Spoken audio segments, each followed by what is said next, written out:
غزوات نبوی صلی اللہ علیہ وسلم، جنگ بدر 2 ہجری بمطابق 624 عیسوی۔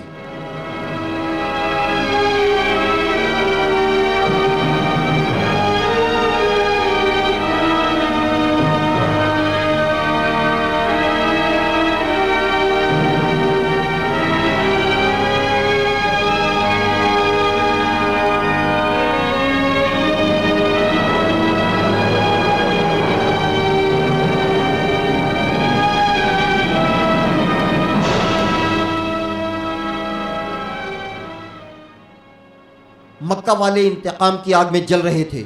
وہ یہ نہ دیکھ سکتے تھے کہ مسلمان ان کے سامنے مدینہ جا کر آرام و سکون کی زندگی بسر کریں اور اسلام اس صورت سے پھیلتا جائے۔ انہوں نے حبشہ تک ان کا پیچھا کیا تھا، اب مدینہ کوئی زیادہ دور نہ تھا۔ چنانچہ انہوں نے وہاں منافقوں کے سردار عبداللہ بن ابی کو لکھا کہ یا تو مسلمانوں کو قتل کر دو یا مدینہ سے نکال دو، ورنہ ہم لوگ تم پر حملہ کر کے تم کو فنا کر دیں گے۔ لیکن وہ ایسے حکم کی تعمیل نہ کر سکا۔ مسلمان پہلے ہی محتاط تھے، اور جب مکہ کے ایک رئیس قرظ بن جابر نے مدینہ کی چراگاہ پر حملہ کر کے حضور صلی اللہ علیہ وسلم کے مویشی لوٹ لیے تو وہ اور بھی چوکنے ہو گئے اور حفاظتی تدابیر اختیار کرنی شروع کر دیں۔ قریش کے قافلے ہر سال گرمیوں میں ملک شام کی طرف تجارتی سامان لے کر جاتے تھے۔ مکہ کے ہر فرد کی خوشحالی اس کاروانی تجارت کی کامیابی پر منحصر تھی، کیونکہ ہر طبقے کے لوگ اپنا قابل فروخت سامان قافلے کے حوالے کر دیتے، جسے وہ اچھے داموں بیچ کر ادھر سے اور سامان خرید لاتے، اور اس طرح دوہری تجارت سے دگنا نفع ہوتا۔ کئی مورخوں نے اندازہ لگایا کہ اس درآمد و برآمد کی کل تجارت بسا اوقات 50 لاکھ دینار سالانہ تک ہوتی۔ اس سے بخوبی اندازہ لگایا جا سکتا ہے کہ اہل مکہ کی معاشی زندگی کا دار و مدار بیشتر اسی کاروانی تجارت پر تھا، اور اس کے فروغ سے وہاں کے تمام لوگوں کی خوشحالی وابستہ تھی۔ مکہ سے جو قافلے شام کی طرف جاتے تھے، مدینہ ان کی راہ میں تھا۔ مدینہ کی اس جائے وقوع کا مسلمانوں کو یہ فائدہ تھا کہ وہ قریش کے قافلوں کی روک ٹوک کر کے انہیں صلح پر مجبور کر سکتے تھے، اور یہی ان کے پاس بہترین دفاعی حربہ تھا۔ لیکن یہ واضح رہے کہ ابتدا مسلمانوں کی طرف سے نہیں ہوئی۔ حضور صلی اللہ علیہ وسلم تو ہمیشہ ابتدا کرنے والے کو ظالم قرار دیتے تھے، اور بعد میں خدا تعالیٰ کی طرف سے لڑائی کی جو اجازت ملی، اس کے الفاظ بھی یہی تھے کہ خدا کی راہ میں ان لوگوں سے لڑو جو تم سے لڑتے ہیں۔ قریش مکہ کی مسلمانوں سے عداوت ان قافلوں کی روک ٹوک سے اور زیادہ بڑھی۔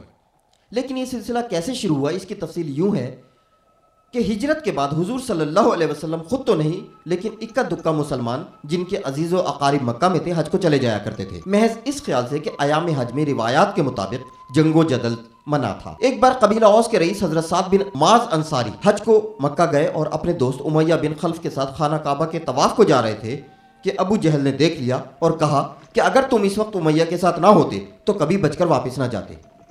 حضرت سعد نے فرمایا، اگر تم نے ہمیں حج سے روکا تو ہم تمہارا مدینہ کا راستہ روک دیں گے۔ اس سے مراد شام کی تجارت کا راستہ تھا۔ اس کے علاوہ قریش مکہ نے بہت سے قبائل کو مسلمانوں کے ساتھ میل جول سے زبردستی روک رکھا تھا۔ 2 ہجری میں یمنی سفیر حضرت صلی اللہ علیہ وسلم کی خدمت میں حاضر ہوئے اور عرض کیا کہ مکہ کے مزری قبائل اور ان کے حلیف انہیں مدینہ آنے سے روکتے ہیں۔ اب پوزیشن یہ تھی کہ جس طرح یمن سے مدینہ آتے ہوئے مکہ راہ میں پڑتا تھا، اسی طرح مکہ سے شام جاتے ہوئے مدینہ راہ میں پڑتا ہے۔ اگر مکہ والے یمن کے لوگوں کو مدینہ نہ جانے دیں تو قدرتی طور پر مدینہ والوں کے دل میں بھی ایسی ہی روک ٹوک کا خیال پیدا ہوگا۔ قریش مکہ کی جنگی تیاریوں کے حالات بھی کچھ چھپے ہوئے نہ تھے۔ منافقوں کے ذریعے جو دھمکی انہیں دی گئی تھی، اس کا حضور صلی اللہ علیہ وسلم کو علم تھا۔ چنانچہ آپ نے خود عبداللہ بن ابی سلول کو سمجھایا کہ کیا تم اپنے بیٹوں اور بھائیوں سے لڑو گے؟ اسی وجہ سے وہ رکا بھی رہا تھا، لیکن اہل مکہ کی اسلام دشمنی اور مدینے پر حملے کی خبروں سے مسلمان بے چین تھے۔ بسا اوقات حضرت صلی اللہ علیہ وسلم راتیں جاگ کر گزارتے، ہتھیار بند پہرے داروں کا انتظام کرتے اور اس سلسلے میں چھوٹے چھوٹے گروہ بنا کر مدینہ سے باہر بھیجتے کہ مکہ والوں کے قافلے کی خبر حاصل کریں۔ حفاظتی تدابیر اس لیے بھی لازم تھی کہ خود قافلے والے مدینہ کے پاس سے گزرتے ہوئے کوئی شرارت نہ کریں۔ 2-3 بار حضرت صلی اللہ علیہ وسلم خود بھی چھوٹے چھوٹے گروہ لے کر گئے۔ اس دوران میں کوئی کچھ تو خون نہیں ہوا، بلکہ موقع سے فائدہ اٹھا کر آپ نے قرب و جوار کے قبائل سے معاہدہ کر کے انہیں اپنے ساتھ ملا لیا۔ 623 عیسوی میں نخلا کا واقعہ پیش آیا۔ حضرت صلی اللہ علیہ وسلم نے عبداللہ بن حبش کو 12 آدمیوں کے ساتھ نخلا کی جانب دشمن کی حرکات کی خبر لانے کو بھیجا۔ جاتے ہوئے ایک بند خط دیا اور فرمایا کہ 2 دن کے بعد کھولنا۔ نخلا کا فاصلہ بھی تقریباً اتنے ہی عرصے کا تھا۔ عبداللہ نے خط کھولا تو لکھا تھا، مقام نخلا میں قیام کرو اور قریش کے حالات کا پتہ لگاؤ اور اطلاع دو۔ اتفاق سے وہاں قریش کے چند آدمی تجارتی مال لیے جاتے ہوئے راہ میں مل گئے۔ عبداللہ نے تیر مارا، ایک آدمی عمرو بن حضرمی مارا گیا اور 2 گرفتار ہوئے اور کچھ مال غنیمت بھی ہاتھ لگا۔ حضرت صلی اللہ علیہ وسلم کو جب معلوم ہوا تو آپ ناراض ہوئے، کیونکہ آپ نے لڑنے کی اجازت ہرگز نہ دی تھی، اس لیے مال غنیمت کا حصہ لینے سے انکار کر دیا۔ صحابہ بھی عبداللہ سے بہت برہم ہوئے، کیونکہ ماہ حرام میں لڑنا ویسے بھی منع تھا۔ ادھر مقتول حضرمی قریش کے سرداروں میں سے تھا، اس کے قتل سے قریش بہت برہم ہوئے اور بدلہ لینے کی ٹھانی۔ مشہور مورخ علامہ طبری لکھتے ہیں کہ جس چیز نے بدر کے واقعے کو ابھارا اس کا سبب یہی حضرمی کا قتل تھا، اس لیے کہ خون کا بدلہ لینا عربوں کا قومی خاصہ تھا۔ انہی دنوں قریش کا ایک قافلہ ابو سفیان کی سرداری میں شام سے تجارتی مال کے ساتھ واپس آ رہا تھا۔ کسی نے افواہ اڑا دی کہ مسلمان اس قافلے کو لوٹنے کی تیاریاں کر رہے ہیں۔ اس پر اہل مکہ میں ہیجان و اضطراب برپا ہو گیا اور وہ مدینہ پر حملہ کرنے نکل پڑے۔ ادھر ابو سفیان ساحلی علاقے سے صحیح سلامت قافلے کو لے کر واپس پہنچ گیا۔ فوج روانہ ہو چکی تھی۔ ابو سفیان نے قاصد دوڑایا کہ ہم واپس پہنچ گئے ہیں، لہٰذا واپس آ جاؤ۔ یہ قاصد حجفہ کے مقام پر فوج سے جا ملا اور قافلے کی سلامتی کا پیغام دیا۔ اس پر کچھ سرداروں نے مکہ لوٹ جانے کی رائے دی، لیکن ابو جہل نہ مانا اور لڑنے پر مصر رہا۔ تنگ آ کر بنی زہرہ اور عدی کے قبائل لڑائی کو غیر ضروری سمجھتے ہوئے واپس آ گئے اور ابو جہل باقی ماندہ فوج کو لے کر مقام بدر کی طرف بڑھا۔ قریش مکہ کے اس قافلے میں سامان حرب کے ساتھ عیش و عشرت کے تمام سامان بھی موجود تھے۔ حضرت صلی اللہ علیہ وسلم کو خبر ملی تو آپ 300 سے کچھ اوپر جان نثاروں کو لے کر مدینہ سے نکلے۔ بدر مدینہ سے 80 میل کے فاصلے پر ایک گاؤں ہے جہاں اہل عرب کا سالانہ میلہ لگا کرتا تھا۔ قریش نے وہاں پہنچ کر ان مقامات پر قبضہ کر لیا جو جنگی نقطہ نظر سے زیادہ اہم تھے۔ مسلمانوں نے بھی ایک چشمے پر قبضہ کر کے مناسب جگہ بنا لی۔ بارش ہو جانے سے مٹی بیٹھ گئی اور کچھ مزید پانی بھی جمع ہو گیا۔ فوج کو ترتیب دے کر حضرت صلی اللہ علیہ وسلم نے دعا فرمائی، خدایا تو نے مجھ سے جو وعدہ کیا ہے آج اسے پورا کر۔ اگر آج تیرے یہ چند بندے مٹ گئے تو پھر قیامت تک کوئی تیرا نام لیوا نہیں رہے گا۔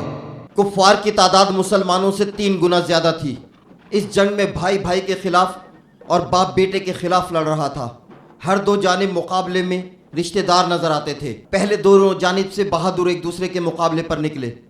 مسلمانوں کی طرف سے حضرت علی، حضرت حمزہ اور حضرت عبیدہ رضوان اللہ علیہم اجمعین مقابلے پر آئے۔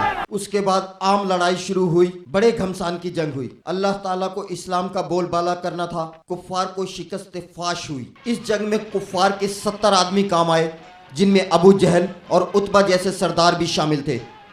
اس کے مقابلے میں اسلامی فوج کے 14 مجاہد شہید ہوئے۔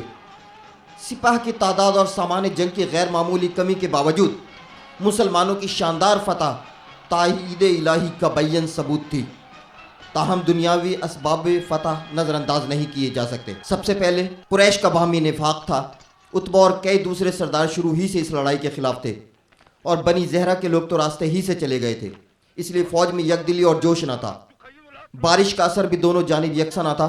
مسلمانوں کی طرف مٹی بیٹھ کر زیادہ بہتر ہو گئی تھی زمین، لیکن کفار کی جانب کیچڑ ہو گیا تھا جس سے چلنے پھرنے میں دقت ہو رہی تھی۔ سورج مسلمانوں کی پشت پر تھا لیکن کفار کے عین سامنے تھا، جس سے ان کی آنکھیں چندی آ گئیں۔ مسلمان چڑھائی کی جانب اونچی جگہ پر تھے، جس کے باعث ان کی تھوڑی تعداد بھی زیادہ معلوم ہوتی تھی۔